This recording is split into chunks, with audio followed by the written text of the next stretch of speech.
नमस्कार बच्चों, मैं अखिलेश प्रताप सिंह। आज मैं आप लोगों को उत्तर प्रदेश बोर्ड कक्षा 7 विषय विज्ञान में पाठ 12 पढ़ाऊंगा। पाठ 12 जिसका नाम है लाभदायक एवं हानिकारक पौधे तथा जंतु। तो शुरू करते हैं इस पाठ को। देखिए, पाठ 12 या इकाई 12 जिसका नाम है लाभदायक एवं हानिकारक पौधे तथा जंतु। इस पाठ में हमको क्या क्या पढ़ना है देखते हैं। देखिए, मानव जीवन पर पौधों एवं जंतुओं का प्रभाव।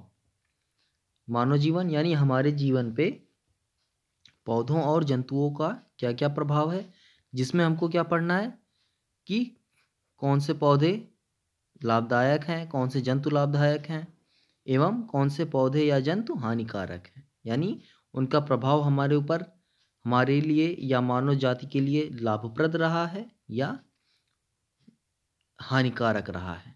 ठीक है, इसके बारे में जानेंगे।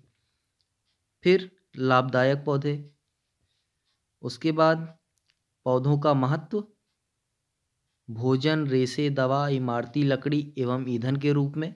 पौधों का महत्व, पौधों से हमको भोजन मिलता है, रेशे मिलते हैं, पौधों से दवाइयाँ प्राप्त होती हैं हमें, इमारती लकड़ी भी पौधों से प्राप्त होते हैं, पौधों का इस्तेमाल हम ईंधन के रूप में भी करते हैं। ठीक, ये सारी चीज़ें भी हम जानते हैं। थोड़ा और देखेंगे कौन कौन से पौधों का इस्तेमाल हम दवाई में करते हैं, किन का इस्तेमाल या किन पौधों से हमको भोजन प्राप्त होता है, ये सारी चीज़ें हम जानेंगे। फिर आखिरी में लाभदायक जंतु, जो हमारे लिए लाभदायक जंतु हैं या जो जीव हमारे लिए हानिकारक हैं या जंतु हमारे हानिकारक हैं, उनके बारे में हम इस पाठ में जानेंगे। चलिए आगे देखते हैं। देखिए, ये हम सबको पता है कि प्रकृति में मानव अपना जीवन यापन करता है, उसमें सबसे मुख्य होते हैं पौधे, जिनका इस्तेमाल हम अपने जीवन यापन के लिए करते हैं, यानी खास तौर से भोजन के लिए, क्योंकि भोजन मनुष्य का सबसे मुख्य, सबसे ज़रूरी चीज़ है। एक मनुष्य की ज़िंदगी में या किसी भी जीव की ज़िंदगी में सबसे मुख्य चीज़ क्या है? भोजन, उसके बाद कपड़ा और उसके बाद मकान। ठीक, इसीलिए कहते हैं ना, रोटी कपड़ा मकान सबसे ज़्यादा ज़रूरी होता है। तो भोजन अगर हमको नहीं मिलेगा तो हम बहुत ज़्यादा दिन तक रह नहीं पाएंगे, तो खाना तो ज़रूरी है हमारे लिए। देखिए, देखते हैं। पहले मनुष्य प्राकृतिक वातावरण में रहता था। भोजन के लिए वह जंगली जंतुओं का शिकार करता था, मछलियाँ पकड़ता था, पक्षियों के घोंसले से अंडे एकत्र करता तथा कंदमूल, फल आदि खाता था। जानवरों की खाल, पेड़ों की छाल तथा पत्तियों से अपना तन ढकता था। तो कपड़े के रूप में इस्तेमाल क्या करते थे? प्राचीन काल में, बहुत पहले, जब मानव सभ्यता का धीरे धीरे विकास होना शुरू हुआ था, यानी जब आग का विकास हुआ था या उसके पहले के समय में क्या होता था, जो जीव होते थे या मानव जो होता था उस समय, जो मनुष्य था, वो क्या प्रकृति में रहता था, ऐसे गुफाओं में रह लेता था या कहीं पेड़ों के नीचे, पेड़ों की डालियों पे सो जाता था। खाता क्या था? जंगली जंतुओं का शिकार करता था, मछलियाँ पकड़ के खाता था, पक्षियों के घोंसलों से अंडे चुरा के खा लेता था, या चुराने का मतलब अंडे उठा लेता था। ठीक है, पेड़ों से फलों को तोड़ के खाता था। ये सब चीज़ें वो अपने भोजन के लिए इस्तेमाल करता था। पहनने के लिए पत्तियों की या पेड़ों की छाल जो होती थी, पेड़ों की छाल होती थी, पेड़ों की पत्तियां होती थी, या जंतुओं की या जानवरों की जो खालें होती थी, जो उनका ऊपरी चमड़ा होता है, उसी को खाल कहते हैं, उसका इस्तेमाल ये अपने शरीर को ढकने के लिए करते थे। फिर क्या हुआ? धीरे धीरे मनुष्य ने जंतुओं को पालना सीखा। ठीक, धीरे धीरे उसने पशुओं को पालना सीखा। उन्हें यह भी पता चला कि बीजों से नए पौधे उत्पन्न होते हैं। इससे उसके मन में बीज बोने का विचार आया और उसने गेहूं, धान, मक्का, सनई, पटसन, जूट आदि के पौधे उगाए और इस प्रकार वह खेती करने लगा। ठीक, जब मनुष्य को यह ज्ञात हुआ कि बीज बोने से नए पौधे उगते हैं, तो क्या हुआ, मनुष्य ने फिर खेती करना शुरू किया। फिर इसी क्रम में विकास बढ़ता गया और बढ़ते बढ़ते औद्योगिकरण हो गया। तो औद्योगिकरण के कारण आज भी वह अपने चारों ओर पाए जाने वाले पौधों एवं जंतुओं का दोहन नई नई विधियों से करता है। कृषि तथा उपयोगी पौधों का उत्पादन, मानव और पशुओं को पालना कृषि कर्म या एग्रीकल्चर कहलाता है। ठीक है, पेड़ों का उत्पादन या उत्पादन का मतलब नए पौधों को पैदा करना, बीज बो के नए पौधों को जन्म देना, पशुओं का पालन, ये सब क्या कहलाते हैं, ये सब कहलाते हैं एक तरह से एग्रीकल्चर।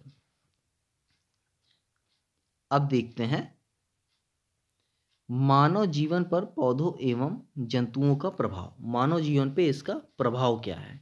देखिए, मानव जीवन पे इन सब का सिर्फ दो प्रकार का प्रभाव पड़ता है। कौन कौन से, देखिए, पौधे और जंतुओं का जो मानव जीवन पे प्रभाव पड़ा है वो या तो हानिकारक प्रभाव है या तो दूसरा लाभदायक प्रभाव है। यानी पौधे एवं जंतुओं से या तो हानिकारक प्रभाव पड़ेगा या तो पौधे एवं जंतुओं से लाभदायक प्रभाव पड़ेगा। अब देखिए, लाभदायक और हानिकारक में ये है कि कुछ पौधे कुछ जंतु ऐसे हैं जिनसे मानव जीवन पे कुछ हानियाँ होती हैं मानव जीवन में, यानी कुछ नुकसान होते हैं उससे। और कुछ पौधे और कुछ जंतु ऐसे हैं जिनसे मनुष्य को लाभ होता है। ठीक है, तो ये सारी चीज़ें हम यहाँ पे जानेंगे कि कुछ ऐसे जंतुओं के बारे में जानेंगे जिससे मानव जीवन को या मनुष्य को हानियाँ होती हैं, और ऐसे भी हम कुछ जंतुओं और पौधों को जानेंगे जिससे मानव को लाभ होते हैं। जैसे देखिए, चावल, सब्जी, फल, दूध, शहद, चमड़ा, ऊन, कागज आदि ऐसी अनेक वस्तुएं हैं जिनका उपयोग हम दैनिक जीवन में करते हैं। ठीक, तो इन सब का उपयोग हम करते हैं तो ये क्या है, हमारे लिए लाभकारी है। अब चावल हमको कहाँ से मिलता है, पौधे से मिलता है। दूध कहाँ से मिलता है, जंतु से मिलता है। जंतु का मतलब गाय से मिलता है। शहद किससे मिलता है, शहद हमको मिलता है, मधुमक्खी शहद बनाती है अपने छत्ते में, यानी मधुमक्खी से मिलता है। ठीक, तो ये सब जंतु क्या हैं, हमारे लिए लाभदायक हैं। ठीक है, चलिए अब सबसे पहले हम देखते हैं, आते हैं सबसे पहले हानिकारक पौधे। अब हम जानते हैं सबसे पहले हानिकारक पौधों के बारे में। चलिए, कुछ सूक्ष्म जीव मनुष्य को तो हानि पहुंचाते ही हैं, जंतुओं और पौधों को भी हानि पहुंचाते हैं और तरह तरह के रोग उत्पन्न करते हैं।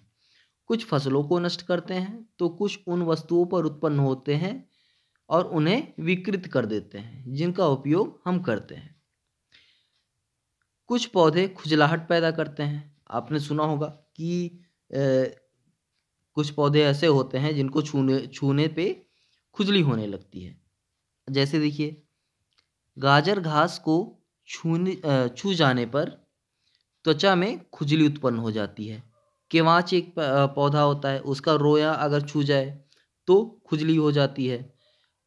कच्चे काजू के आवरण या कच्चा काजू होता है उसका जो छिलका होता है वो छू जाए तो भी खुजली उत्पन्न हो जाती है। पपीते के दूध में भी एक तत्व होता है जो त्वचा में खुजली उत्पन्न कर देता है।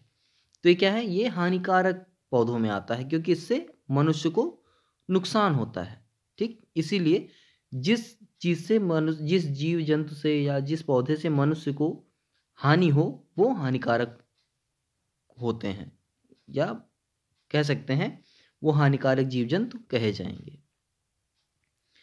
यहाँ देखिए, पूर्व काल में शिकारी कुछ पौधों जैसे रिस्पैचा है और एक ये कुरारे के रस में अपने बाड़ों को बुझा लेते थे। या बुझा लेने का मतलब कि उनके रस में अपने बाड़ों को डुबाते थे जिससे उन्हें शिकार को मारने में आसानी होती थी। क्या आप अन्य किसी जहरीले पौधे के बारे में जानते हैं? देखिए, आगे है पीली कनेर की पत्ती तथा मदार या आक का दूध भी जहरीला होता है। जैसे जो पीला कनेर होता है ना, पीले फूल वाला कनेर, उसको जब तोड़ते हैं तो आपने देखा होगा उसमें सफ़ेद रंग का दूध निकलता है। ऐसे ही मदार होता है, मदार का पत्ती भी जब तोड़ते हैं या फल तोड़ते हैं तो उसमें से क्या निकलता है, सफ़ेद रंग का दूध। ये क्या है, ये जहरीले होते हैं। अगर ये आपकी आँखों में या आपके शरीर के अंदर चले गए तो आपको हानि पहुँचा सकते हैं, ठीक है? तो ये क्या है, ये भी हानिकारक पौधे हैं।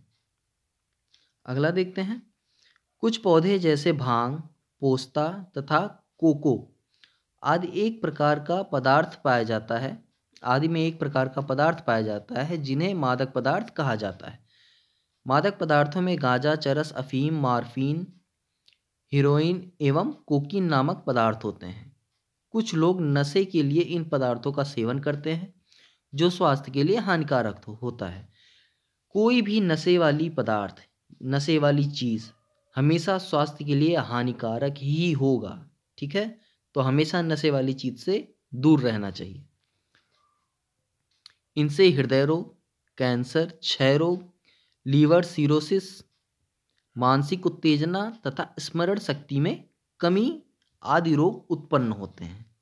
तो बहुत सारी चीज़ें, बहुत सारे रोग नशीली चीज़ों से या जो नशे वाली चीज़ें हैं उनका सेवन करने से कई तरह के रोग उत्पन्न होते हैं। तो हमेशा इन नशे वाली चीज़ों से हमें दूर रहना चाहिए। अगला देखिए, कुछ पौधे जंतुओं में रोग उत्पन्न करते हैं। मनुष्य में दांत, खाज एवं गंजापन कवकों द्वारा उत्पन्न होता है, ठीक है?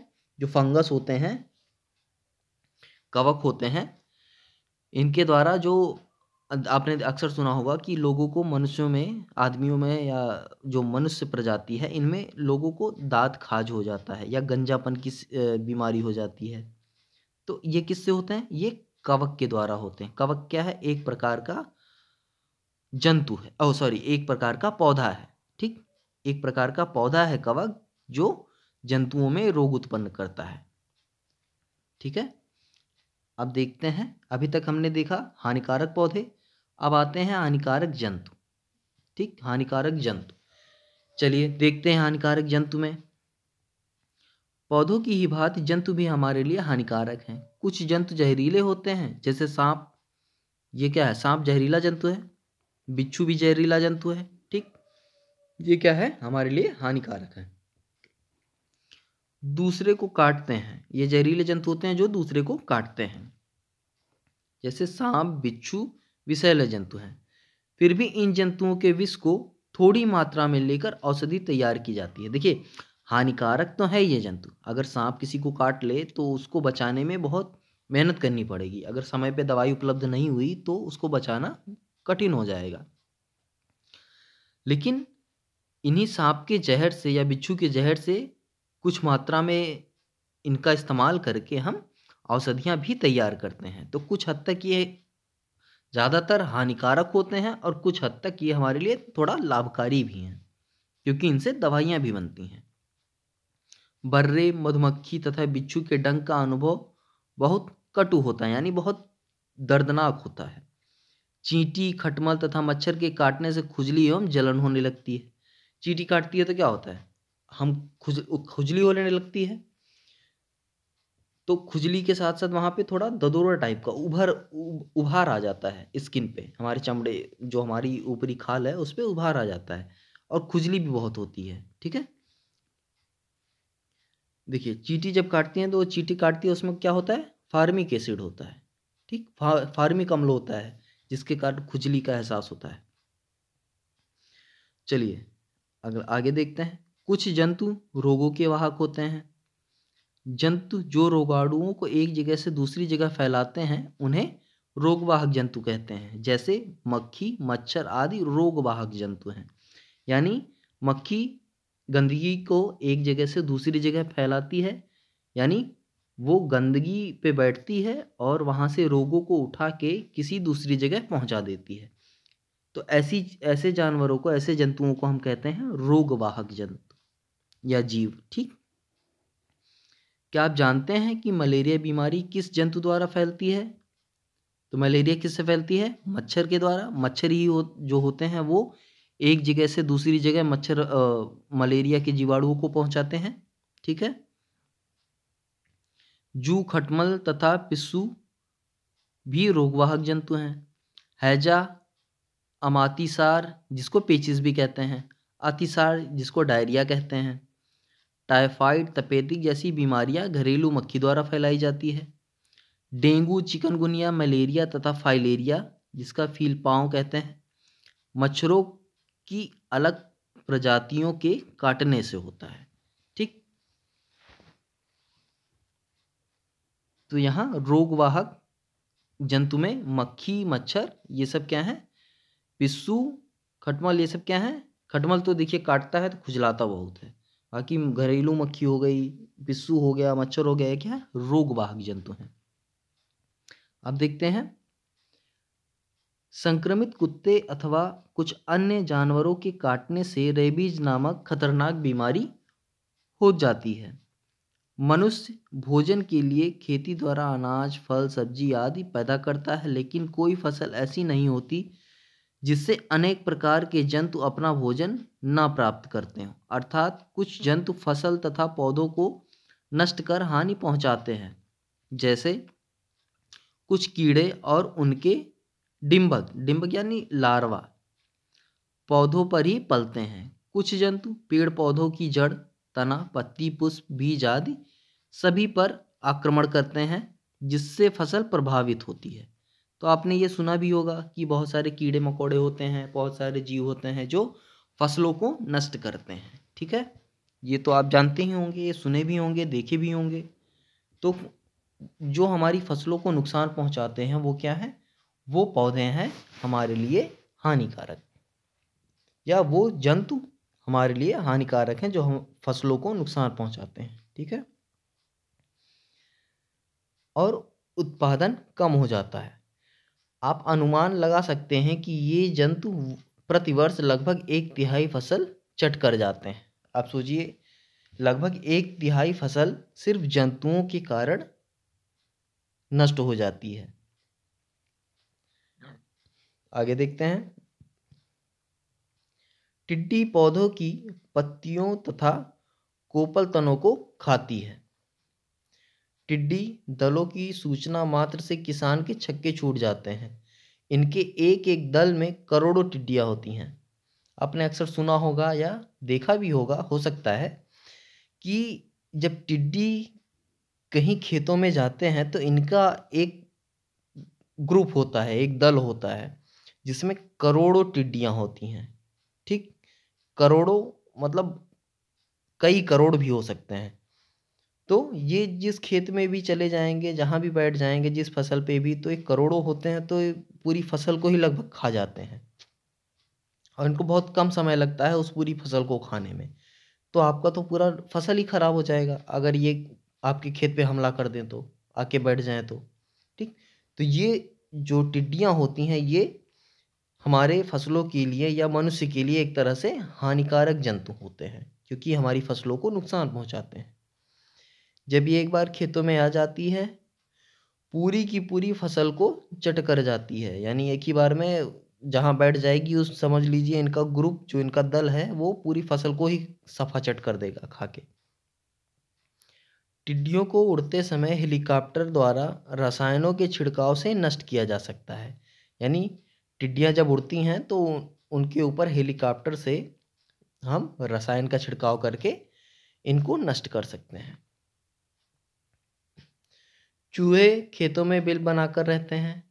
ये खेत में फसलों को काट कर गिरा देते हैं। जैसे फसल हमारी लगी हुई है, खड़ी है, अब चूहे क्या करते हैं, उसके नीचे छेद बना देते हैं, बिल बनाते रहते हैं, बिल बनाते रहते हैं। तो क्या होता है, फिर पेड़ हमारा जो है वो धीरे धीरे गिर जाता है, क्योंकि उसको जब मिट्टी नहीं अच्छे से नीचे मिलेगी तो क्या वो खड़ा थोड़ी रह पाएगा, वो गिर जाएगा। और जब पेड़ गिर जाता है तो फिर क्या करते हैं, गिरे हुए पौधे को बाली सहित बिलों में खींचकर ले भी जाते हैं। इस प्रकार चूहे अनाज का बहुत बड़ा भाग खा जाते हैं तथा फसलों को हानि पहुंचाते हैं। जब पेड़ गिर जाता है तो उस पेड़ को वो अपने बिल में खींच ले जाते हैं और बैठ के आराम से खाते हैं। तो ऐसे कई सारे पौधों को खींच ले जाते हैं वो और खाते हैं, तो फसलों को नुकसान होता है उससे। अगला देखते हैं, कुछ लोग घरों में तोता पालते हैं। आपने बहुत जगह देखा होगा कि लोग घरों में तोता पालते हैं। अक्सर लोग उस तोते का नाम पट्टू ही रखते हैं। ठीक है, पट्टू कहते हैं। तोता फसलों एवं फलों को हानि पहुंचाने वाला पक्षी है। इसकी चोंच बहुत मजबूत, नुकीली तथा मुड़ी हुई होती है। चोंच की ऐसी बनावट उसे फल को कुतरने खाने में सहायक या सहायता देती है। तोता आम, लीची, अमरूद आदि फलों को खाकर हानि पहुंचाते हैं। वे सभी फसलें जिनमें बालें जैसे गेहूं, जौ, मक्का आदि निकलती हैं उन्हें भी तोता नष्ट कर देता है। यानी तो जो तोता होता है वो भी फलों को और पौधों को, जो उस पे अनाज होते हैं, उसको खाते हैं, उनको खा के नष्ट करते हैं। नीलगाय एक वन्य प्राणी है। नीलगाय भी आपने सुना होगा, जो अक्सर खेतों में दौड़ते हुए मिल जाते हैं।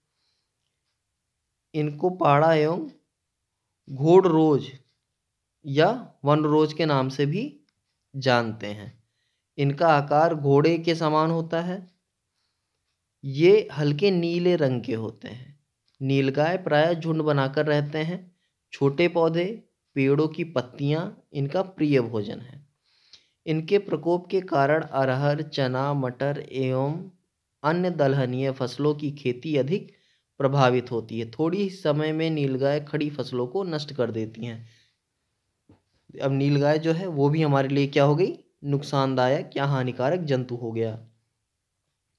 उपरोक्त जंतुओं के अतिरिक्त गिलहरी, हाथी आदि भी फसलों तथा पौधों को नष्ट पहुंचाने या हानि पहुंचाते हैं। ठीक है, तो बहुत सारे जंतु हैं। आप बहुत सारे जंतुओं को देखा होगा आपने, जो खेतों में लगे पौधों को, फलों को खा जाते हैं, नष्ट कर देते हैं।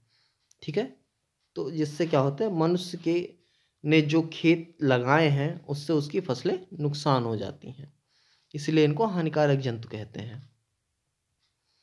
अब देखिए, अब आते हैं लाभदायक पौधे। कौन से पौधे हमारे लिए लाभदायक होते हैं?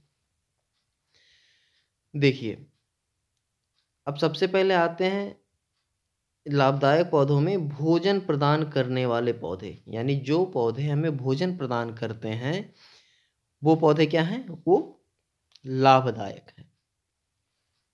देखते हैं, मनुष्य की प्रथम मूलभूत आवश्यकता क्या है? भोजन। यानी मनुष्य के लिए सबसे ज़्यादा जरूरी क्या चीज़ है? भोजन। भोजन उसको मिलना चाहिए। अनाज हमारा प्रमुख भोजन है। चावल, गेहूं, जौ, मक्का, बाजरा आदि से हमको कार्बोहाइड्रेट या जिसको हम मंड कहते हैं मिलता है। हम अपने भोजन में सबसे ज़्यादा इस्तेमाल क्या करते हैं? सबसे ज़्यादा इस्तेमाल करते हैं कार्बोहाइड्रेट का ही, ठीक है, या मंड का इस्तेमाल करते हैं। इनमें कुछ विटामिन व प्रोटीन भी पाए जाते हैं। अनाज के पौधों के तनों का उपयोग पशुओं के चारे के रूप में किया जाता है। आइए देखते हैं आगे। अनेक पौधों के विभिन्न भाग जैसे जड़ से मूली, गाजर, तने से आलू, प्याज, पत्तियों से चौलाई, पालक, पुष्प से गोभी, फल से सेम, बैगन, मिर्चा, भिंडी, बीज से राजमा, मटर आदि प्राप्त होते हैं। तो इतनी सारी चीज़ें हमको पौधों के अलग अलग भागों से प्राप्त होती हैं। हरी सब्जियां विटामिन तथा खनिज लवणों का स्रोत होती हैं। हरी सब्जियों से हमको क्या मिलता है? विटामिन मिलते हैं, खनिज लवण मिलते हैं। तो ये क्या है? हमारे लिए लाभदायक पौधे हैं, जिनसे हमें लाभ होता है, हमें पौष्टिक तत्व मिलते हैं, भोजन मिलता है। ठीक है, आगे देखते हैं। फल पोषक तत्व के अच्छे स्रोत हैं। फलों से क्या मिलता है? पोषक तत्व मिलते हैं। केले से अत्यधिक ऊर्जा व खनिज प्राप्त होते हैं। अमरूद, संतरा तथा अन्य सभी साइट्रस फलों, साइट्रस फल मतलब जो हल्के से खट्टे होते हैं, जिनमें साइट्रिक अम्ल पाया जाता है। साइट्रस फल उन्हें कहते हैं जिनमें साइट्रिक अम्ल पाया जाता है, उन्हें साइट्रिक फल कहते हैं। नींबू जाति के फल, नींबू जाति के फलों को साइट्रस फल कहते हैं, अर्थात इसमें साइट्रिक अम्ल पाया जाता है। से विटामिन सी अत्यधिक मात्रा में प्राप्त होता है। भोजन को स्वादिष्ट बनाने में इमली और आम के फलों का प्रयोग होता है। दालें जैसे अरहर, चना, मटर, मूंग, उड़द, मसूर, राजमा आदि से प्रोटीन मिलता है। तो आपने पढ़ा होगा या सुना भी होगा कि दाल में प्रोटीन की मात्रा अच्छी पाई जाती है, इसीलिए हमको दाल आवश्यक रूप से रोज खाना चाहिए, जिससे हमारे शरीर में प्रोटीन की मात्रा अच्छी रहे। क्योंकि शरीर निर्माण में प्रोटीन का एक अहम योगदान होता है। ठीक है, अतः दालें मानव के लिए प्रोटीन का प्रमुख स्रोत हैं। अगला देखते हैं, मसाला भोजन को स्वादिष्ट और सुगंधित बनाने में उपयोग किया जाता है। ये भोजन को संरक्षित रखने में भी सहायक होते हैं। मसाले पौधे के विभिन्न भागों से, जैसे फल से लाल मिर्च, काली मिर्च, जीरा, अजवाइन, जड़ों से हींग तथा तनों से हल्दी, अदरक आदि प्राप्त किए जाते हैं। ठीक है, तो ये मसाले भी प्राप्त होते हैं। मसालों का इस्तेमाल आपको पता ही होगा, तरह तरह के व्यंजन बनाने में इनका इस्तेमाल किया जाता है, तरह तरह की सब्जियां बनाने में। ठीक है, अगला देखते हैं, तेल का उपयोग भोजन बनाने के विभिन्न रूपों में किया जाता है। ठीक, तेल का तो पता ही है आपको, तेल नहीं होगा तो आपकी सब्जी फ्राई नहीं होगी, तेल नहीं होगा तो आप मांस मछली नहीं बना पाएंगे अच्छे से। ठीक है, तो तेल का भी अलग अलग तरह से इस्तेमाल हम करते हैं अपने भोजन में, तो ये भी हमारे लिए लाभकारी होगा। अब तेल हमको कहाँ से प्राप्त होता है? तेल हमको प्राप्त होता है पौधों से, तो वो पौधे भी हमारे लिए लाभकारी हो गए, जैसे सरसों, तिल, अलसी, सोयाबीन, नारियल आदि का तेल मुख्यतः भोजन पकाने में किया जाता है। केवड़ा और गुलाब के पुष्प से तेल प्राप्त किया जाता है और उनका उपयोग भोजन को सुगंधित बनाने में किया जाता है। धान की भूसी से भी तेल प्राप्त किया जाता है। अब ये हमने इसमें जो चीज़ें पढ़ी हैं, जिन पौधों को पढ़ा है, वो सारे पौधे क्या हैं? हमारे लिए लाभकारी हैं। ठीक है, अब आगे आते हैं, देखते हैं रेशे प्रदान करने वाले पौधे। जिन पौधों से हमें रेशा प्राप्त होता है, रेशों का हम उपयोग कई जगह करते हैं। रेशों से हम जो होता है कपड़े भी बनाते हैं, उनसे हम रस्सियाँ भी बनाते हैं, तरह तरह के सामान भी बनाते हैं रेशों का इस्तेमाल करके। ठीक है, भोजन के बाद मनुष्य की दूसरी मूलभूत आवश्यकता है वस्त्र। अब देखिए, वस्त्र सबसे ज़्यादा जरूरी है, यानी सबसे ज़्यादा का मतलब दूसरे नंबर की सबसे ज़्यादा जरूरी चीज़ है। भोजन हो गया, भोजन के बाद हमको चाहिए अपना तन ढकने के लिए कपड़ा चाहिए। कपड़ा कैसे बनता है? रेशों से बनता है, इसलिए ये रेशे भी जरूरी हैं। कपास, जूट, नारियल के पौधे से रेशे प्राप्त होते हैं, जिनसे वस्त्र तथा अन्य उपयोगी वस्तुएं तैयार की जाती हैं। कपास के फल से रुई, नारियल से नारियल के रेशे या जटा तथा जूट के पौधे के तने से जूट के रेशे प्राप्त होते हैं। क्या आप नारियल के रेशे से बनी कुछ वस्तुओं के नाम बता सकते हैं? रुई से सूत बनाकर वस्त्र बनाए जाते हैं। जूट से बोरे तथा जटा का उपयोग रस्सी, चटाई, गद्दे तथा सोफे आदि बनाने में होते हैं। नारियल के रेशे का इस्तेमाल कहाँ हुआ? रस्सी बनाने में, चटाई बनाने में, गद्दे, सोफे, ऐसे और बहुत सारी चीज़ें हैं जिनको बनाने में हम नारियल के रेशों का इस्तेमाल करते हैं। ठीक है, अब आते हैं औषधि प्रदान करने वाले पौधे। देखिए, औषधि प्रदान करने वाले मतलब जिन पौधों का इस्तेमाल हम दवाइयाँ बनाने में करते हैं, या जिन पौधों का इस्तेमाल हम दवाइयों की तरह करते हैं, ठीक है, उनको कहते हैं औषधि प्रदान करने वाले पौधे। चलिए देखते हैं। आवश्यकता के फलस्वरूप मानव ने उन पौधों को खोज निकाला है जो औषधीय गुणों से युक्त हैं। हल्दी, अदरक, मुलेठी, लहसुन, लौंग, हींग, अजवाइन, तुलसी आदि का उपयोग दैनिक जीवन में औषधि के रूप में किया जाता है। पेड़ पौधों के प्रायः सभी भागों का प्रयोग औषधि बनाने के लिए होता है। नीम के पेड़ के प्रत्येक भाग का उपयोग हम कई तरह से करते हैं। औषधीय गुणों के कारण उसे प्राकृतिक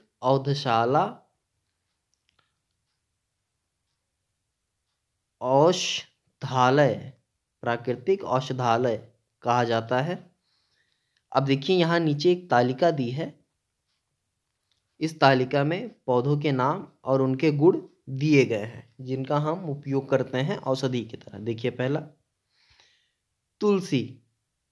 तुलसी का जो पौधा होता है उसमें हम उपयोग क्या करते हैं? पत्ती का उपयोग औषधि भाग के रूप में, जिसका काम क्या होता है?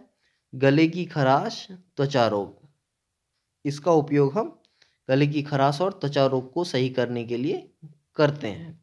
अगला नीम।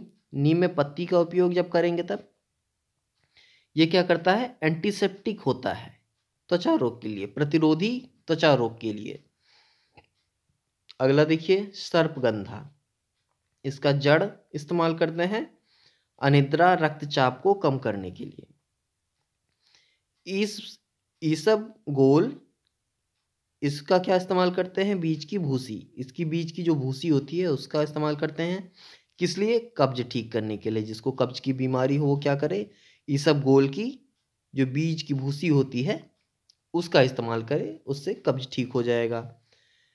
चाल मोगरा, इसके बीज का इस्तेमाल करते हैं कुष्ठ रोग तथा खुजली का रोग जिसको हो उसके लिए उपयोगी होता है ये। सिनकोना, इसकी छाल का उपयोग होता है किसमें, मलेरिया की दवा बनाने में। जामुन, इसके बीज का इस्तेमाल किया जाता है डायबिटीज में लाभदायक या मधुमेह की बीमारी जिसको हो उसके लिए इसका इस्तेमाल किया जाता है। यूकेलिप्टस, इसके तेल का इस्तेमाल किया जाता है जुकाम, जो सर्दी जुकाम होते हैं उसकी औषधि के रूप में। हर्रे, बहेड़ा, आंवला, इसका जो फल होता है उसका उदर रोग में उपयोग किया जाता है।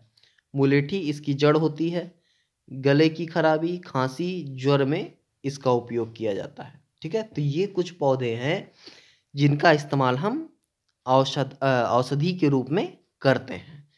ठीक है, अब आते हैं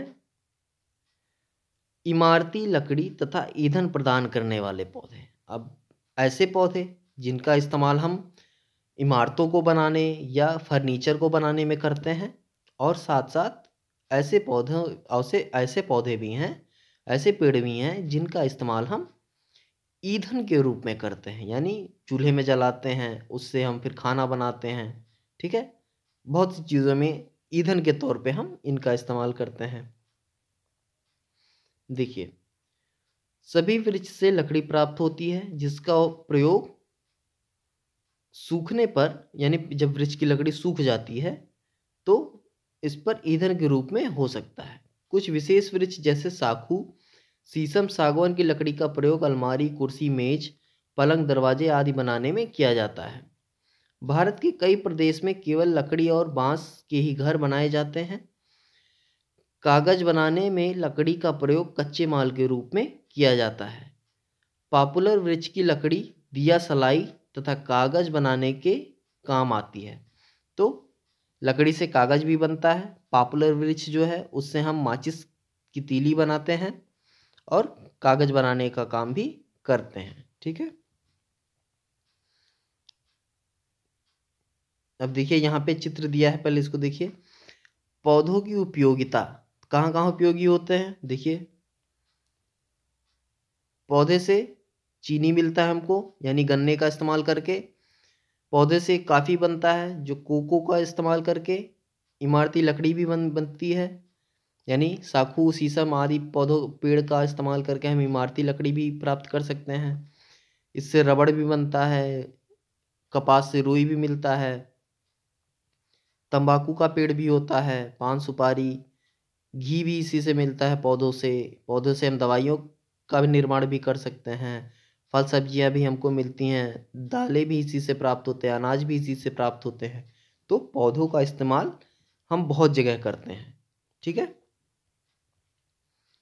यहाँ देखते हैं आगे। इसके अतिरिक्त अनेक पौधों के पुष्प एवं पत्तियां सुंदर रंग बिरंगी होती हैं जिनका उपयोग सजावट के रूप में भी किया जाता है। तो आपने देखा, पौधों का इस्तेमाल इमारती लकड़ी के रूप में, ईंधन के रूप में और सजावट के रूप में भी इस्तेमाल इनका किया जाता है। ठीक है, ये बाकी सब यहाँ पे नाम दिए हैं, ये सब, इन सब पौधों का इस्तेमाल हम करते हैं सजावट के रूप में। आगे देखते हैं। अब आते हैं, अभी तक हमने ये पढ़ा कि लाभदायक पौधे या पौधों से हमको क्या क्या लाभ हैं, किन किन पौधों से हम किस तरह का लाभ प्राप्त कर सकते हैं। तो कुछ पौधे हैं जिनसे अनाज प्राप्त होता है, कुछ पौधे हैं, पेड़ पौधे हैं जिनसे इमारती लकड़ी या ईंधन प्राप्त होता है, कुछ पौधे हैं जिनसे हमें बहुत तरह के, देखिए यहाँ पे, औषधियाँ प्राप्त होती हैं। ये सब क्या है, इन सब में हमको पौधे से हमको क्या लाभ होता है ये सब पता चला। अब हम आते हैं कि जंतुओं से हमको क्या लाभ है। ठीक, लाभदायक जंतु देखिए, पर्यावरण में भिन्न प्रकार के जंतु पाए जाते हैं। इन जंतुओं से अनेक उपयोगी वस्तुएं प्राप्त होती हैं। भोजन, वस्त्र, कृषि कार्य, परिवहन, घर की सुरक्षा आदि के लिए जंतुओं को पाला जाता है, जैसे भेड़, बकरी, बैल, घोड़ा, कुत्ता आदि। तो इन जानवर को हम पाल के भी इनका इस्तेमाल करते हैं। कुछ जंतु जंगली होते हैं, जैसे शेर, भालू, हिरन, गेंडा तथा लकड़बग्घा आदि। ये जंगली जानवर कहलाते हैं। चलिए पहले देखते हैं कि खाद्य पदार्थ देने वाले जंतु, ऐसे जंतु जिनसे हमें खाद्य पदार्थ मिलते हैं, यानी खाने पीने के सामान मिलते हैं। चलिए देखते हैं। गाय, भैंस, बकरी से हमें दूध मिलता है। दूध एक संतुलित आहार है जिसके सेवन से हम निरोग और स्वस्थ रहते हैं। तो दूध हमारे शरीर के लिए बहुत ज़्यादा ज़रूरी है। दूध का सेवन हमें रोज करना चाहिए, जिससे हमारा शरीर स्वस्थ रहेगा और निरोग रहेगा, क्योंकि इसमें दूध को हम एक तरह से संतुलित आहार या संपूर्ण आहार कहते हैं। इसमें हर तरह की चीज़ें मिल जाती हैं। भेड़, बकरी तथा मुर्गी से गोश्त मिलता है। गोश्त या मांस में पाई जाने वाली प्रोटीन हमारे शरीर को मजबूत बनाती है। मुर्गी तथा बत्तख के अंडे भोजन के रूप में भी प्रयोग होते हैं। आपने देखा ही होगा, मुर्गी के अंडे लोग रोज खाते हैं, जिसमें प्रोटीन की अच्छी मात्रा होती है। ठीक, मुर्गियों तथा चूजे की देख रेख करना व उनमें प्रजनन की प्रक्रिया को मुर्गी पालन या पोल्ट्री कहा जाता है। एक अच्छी प्रजाति की मुर्गी एक वर्ष में लगभग 260 अंडे देती है। मुर्गी द्वारा अंडे को 21 दिन तक सेने के पश्चात अंडे से चूजा बाहर निकलता है। तो इस तरह से मुर्गी पालन भी होता है। अब आगे देखते हैं। मधुमक्खी के छत्तों से शहद मिलता है। अब देखिए मधुमक्खी क्या करता है। मधुमक्खी भी एक जीव है, जंतु है, जिससे हमको क्या मिलता है, शहद। शहद हमारे लिए बहुत उपयोगी होता है। मधुमक्खी के छत्ते अधिकतर वृक्षों की डालों पर, पुराने पेड़ों की कोटर, गुफाओं आदि में लगे मिलते हैं। मधुमक्खियां फूलों से पराग लाती हैं और या जिनसे शहद बनता है। शहद पौष्टिक, सुपाच्य एवं रोगाणु रोधक होते हैं। इसका उपयोग दवा के रूप में भी किया जाता है। छत्ते से और क्या मिलता है, देखिए छत्ते से, मधुमक्खी की छत्ते से हमको शहद तो मिलता ही मिलता है, और क्या क्या मिलता है। देखिए मधुमक्खी के छत्ते से हमें मोम मिलता है, जो पालिश, मोमबत्ती तथा सौंदर्य प्रसाधन बनाने के काम आता है। तो मधुमक्खी के छत्ते से ये सारी चीज़ें भी हमको मिलती हैं। बड़ी मात्रा में शहद प्राप्त करने के लिए मधुमक्खियों को पाला जाता है। इसे मधुमक्खी पालन या एपीकल्चर कहते हैं। यानी मधुमक्खी पालन को हम एपीकल्चर के नाम से भी जानते हैं। 1 किलो शहद के लिए एक मक्खी को पराग एकत्रित करने के लिए लगभग 10 लाख चक्कर लगाने पड़ते हैं। यानी एक मधुमक्खी जब 10 लाख चक्कर लगाती है तब जाके 1 किलो शहद के बराबर की मात्रा बनती है। एक पूर्ण विकसित छत्ते से एक वर्ष में लगभग 20 किलोग्राम शहद निकलता है। ठीक है, आगे देखते हैं। मछलियां तालाब, नदी, झील तथा समुद्र में के जल में पाई जाती हैं। मछली जल में पाई जाती है, समुद्र, तालाब, नदी, कहीं भी। ठीक है, इनकी भोजन के रूप में बहुत खपत होती है। लोग मछली बहुत खाते हैं भोजन के रूप में कई तरह से, जिससे उत्तम जंतु प्रोटीन मिलता है। मछली में प्रोटीन की सबसे अच्छी मात्रा पाई जाती है। उत्तम जो प्रोटीन की क्वालिटी है वो भी बहुत उत्तम होती है। कुछ मछलियां जैसे कार्प तथा शार्क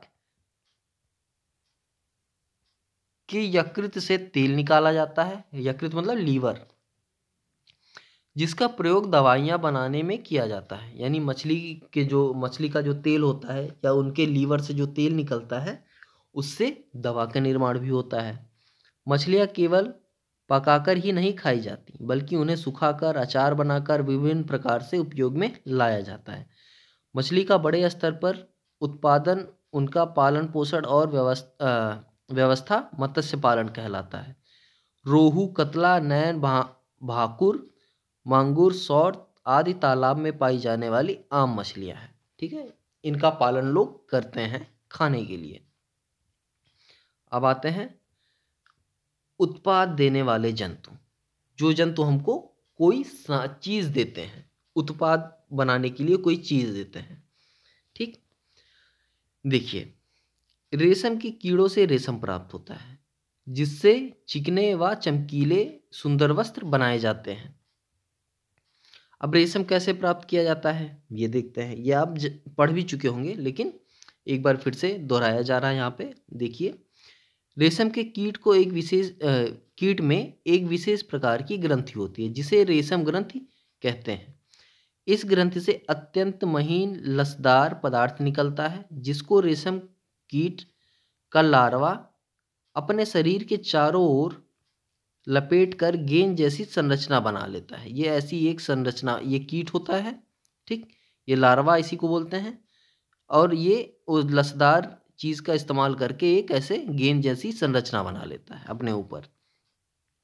अब तक लार्वा प्यूपा में बदल चुका होता है। इस प्यूपा के चारों ओर लिपटी गेंद जैसी संरचना कोया या कोकून कहलाती है।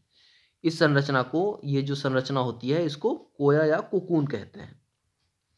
हवा के संपर्क में यह लसदार पदार्थ सूखकर रेशम बन जाता है। ठीक है, यही वो पदार्थ होता है असली, जिससे रेशम निकलता है। एक विशेष रेशम के कीट को शहतूत के पेड़ पर पाला जाता है। रेशम कीड़ों का पालन पोषण तथा रेशम बनाने की प्रक्रिया को रेशम कीट पालन या सेरीकल्चर कहते हैं। तो कहीं कोई पूछता है रेशम कीट पालन को क्या कहते हैं और किस नाम से जानते हैं, तो हम कहेंगे सेरीकल्चर। रेशम कीट एक कोकून, कोये से, जो रेशम कीट का एक कोकून होता है, उससे लगभग 700 से 1000 मीटर लंबा रेशमी धागा निकलता है। ठीक है, एक कोकून से 700 से 1000 मीटर लंबा रेशमी धागा निकलता है।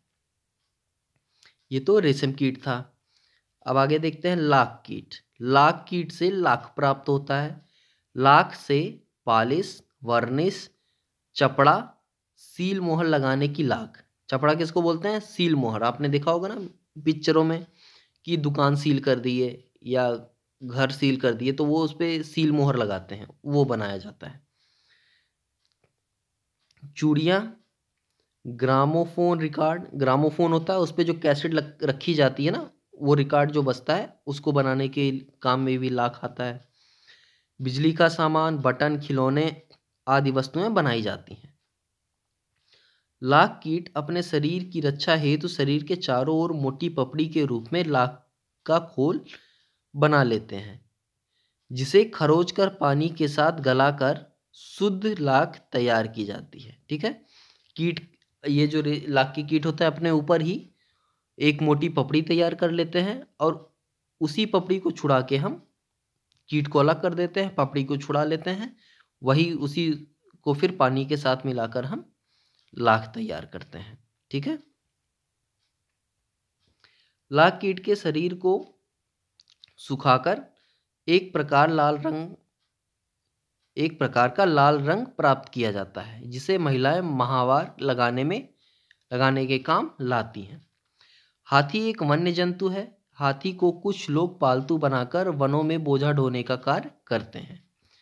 शंख वास्तव में जंतुओं के बाह्य कवच है, जो कैल्शियम कार्बोनेट के बने होते हैं। शंख का प्रयोग सजावट, पूजा तथा दवाएं आदि बनाने में किया जाता है।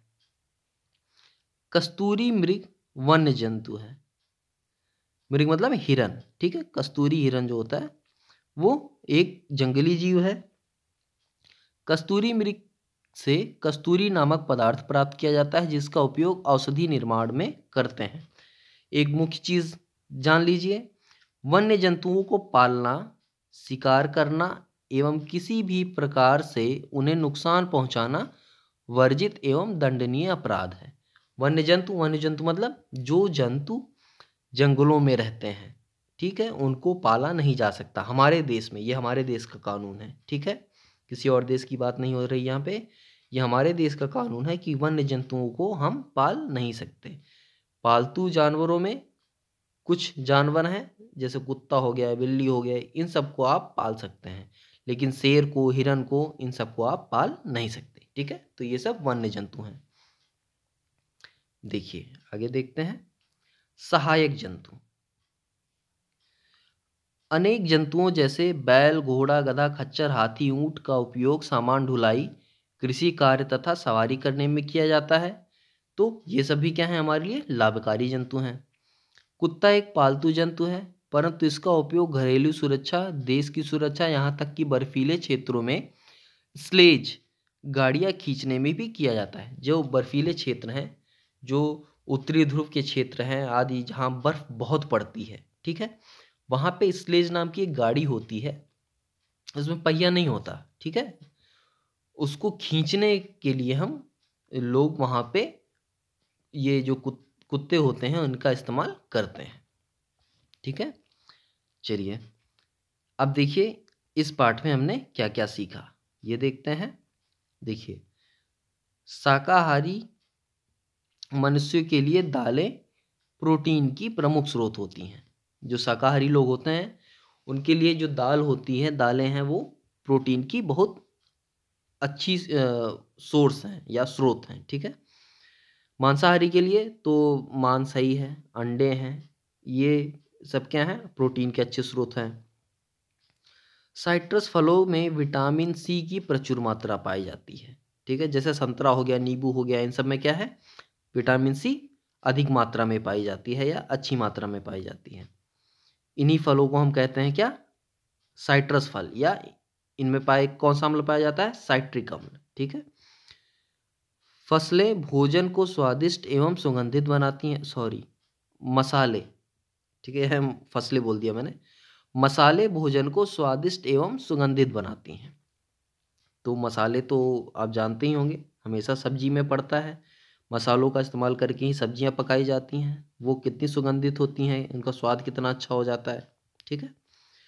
डेंगू, चिकनगुनिया, मलेरिया, फाइलेरिया मच्छरों द्वारा फैलाने वाली या फैलने वाली बीमारियां हैं। इसमें क्या करते हैं, मच्छर जो होते हैं वो इनके रोगाणुओं को एक जगह से दूसरी जगह पहुंचा देते हैं। मच्छर क्या करते हैं, यहाँ पे रोग वाहक का काम करते हैं। संक्रमित कुत्तों या कुछ अन्य जानवरों के काटने से रेबीज नामक बीमारी होती है। मधुमक्खी के छत्ते से शहद एवं मोम प्राप्त होता है। मादक एवं नशीले पदार्थ हृदय रोग, कैंसर, क्षय रोग, लीवर सिरोसिस, मानसिक उत्तेजना, स्मरण शक्ति में कमी आदि घातक रोग को जन्म देते हैं। तो ये सारी चीज़ें हमने इस पाठ में पढ़ी, सीखी। अब देखिए आपके इस पाठ के अभ्यास प्रश्न शुरू हो गए। जैसे पहला प्रश्न क्या कह रहा है, पहला प्रश्न कह रहा है, पहले का साइट्रस या नींबू जाति फलों में, साइट्रस फलों में प्रचुर मात्रा में पाया जाता है। क्या पाया जाता है, तो सही उत्तर होगा विटामिन सी, ठीक। तो इसी प्रकार आप आगे भी देखेंगे, आगे के प्रश्नों को हल करेंगे इस पाठ के। ये रिक्त स्थान है, यहाँ पे फिर आपका आ गया सही गलत लगाने वाला, और ये 9 प्रश्न है कुल मिला के, ठीक है। ये सारे प्रश्नों को आप हल करेंगे, आप कोशिश करेंगे, आराम से हल हो जाएंगे। बहुत आसान पाठ है। इस पाठ में अगर आपको नहीं समझ में आता तो एक बार और इस पाठ को अच्छे से, इस वीडियो को रिपीट करिएगा, दोबारा देखिएगा, समझिएगा। कोई बिंदु अगर नहीं समझ में आता तो कमेंट बॉक्स में आप पूछ सकते हैं, ठीक है। अब यहाँ पे इस पाठ को मैंने एक्सप्लेन कर दिया है, समझा दिया है, आप लोगों को रीडिंग करा दिया है, पढ़ा दिया है। ये पाठ आपका यहाँ पे समाप्त हो गया है। अब अगला पाठ अगली वीडियो में, तब तक के लिए धन्यवाद।